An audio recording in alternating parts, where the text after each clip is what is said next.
Njengoba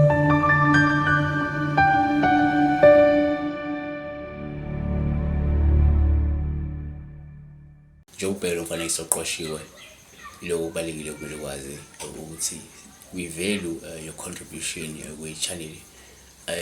We value ukuthi ube khona la njengengxenye yayi-channel, so qhubeka ube ngumlandeli wokuqina wayo-channel. Ngifike imelika uPastor WeNingi kafushane nje sizelekela udaba lwamaphupho. Sizoqhubeka sikhuthaza abantu ukuthi uma iphupho lakho lilide kakhulu ukwedlula into engangesentence futhi linama-details amaningi, ngicela ungifonele, inamba yami ikhona, ungafona.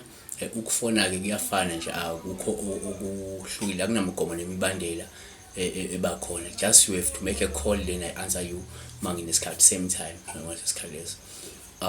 To avoid ukuthi mhlawumbe ubhale laphayana mhlawumbe ngigcine ngaphendulanga because lide kakhulu iphupho, lidinga nje nesikhathi, nanokuthi iphupho elide kakhulu lamathathize lidecipher kalula umuntu uma ukhuluma naye kunale connection between nalowo muntu loyo, so kuba easier.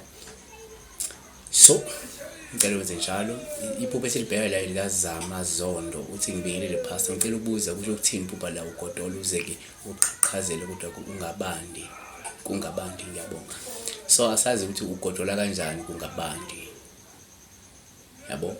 Kodwa-ke ake sithi nje uba uyagodola futhi uyaqhaqhazela.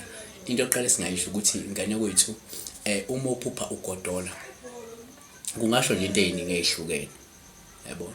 Ingakho uma uphupha ugodola uphawu kwesinye isikhathi oluvamile ukuthi lube ukuthi lindele ukuba-ke nesikhathi esimnandi nenjabulo nabantu osondelene nabo okuzokwenzeka lokho maduzane, yabo.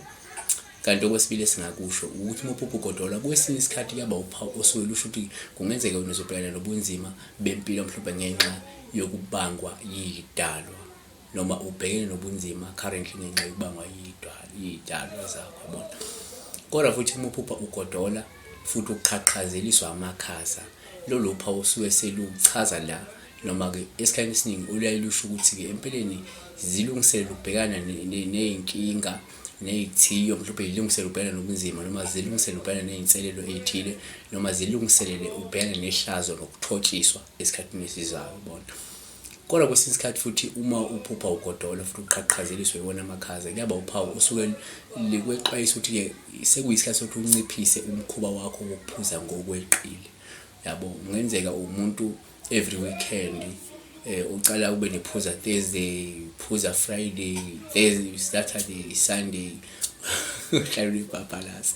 So okay, okunye singakusho ukuthi uma uphupha ugodola ngoba ungqonuke, lolu phawu olungasho ukuthi uzophoxeka phambi kwamalungu omndeni wakho naphambi kwabantu nje obaziyo ngenxa-ke yokuvela mhlawumbe kwemfihlo ethile, noma mhlawumbe ngenxa yokuvela kwehlazo okade ulifihlile empilweni. Asiphethe ukuthi-ke uma uphupha ugodola ngobunqunu, kwesinye isikhathi into esingayibala ukuthi kungaba uphawu ngasho ukuthi ithongo lakho likufulathele. Kungenzeka wena ithongo likufulathele, kungenzeka ithongo liqhelile kuwe, kungenzeka ithongo likudubile njengamanje, ingako uzibona ugodola ngathi uyagodola futhi unqunu, kusho ukuthi liqhelile kuwena ithongo lakho, yabona.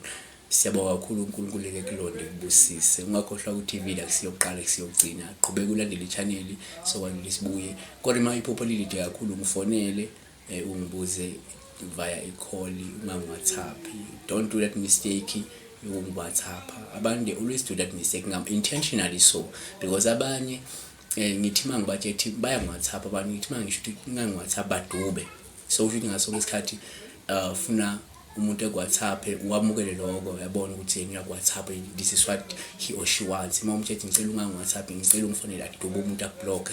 That's what we come across, and kuyangimangaza ukuthi why umuntu azofuna ukuthi ngenze ngale ndlela afuna ngayo yena, because nami I know why ngithi abantu abangifonele, yabona. So please ngazakwethu ngiyacela yiba nanomusa, yiba no-understanda, yenza lento ofuna nawe yenziwe kuwena, yabona. Indawo nemigomo nemibandela. So mina my terms ukuthi umuntu mekangifonela afake i-airtime angifonele kuphela, akukho okunye, awukhokha wezinix, just fake ku-airtime, yabo. That's all. Ngifona. Siyabonga.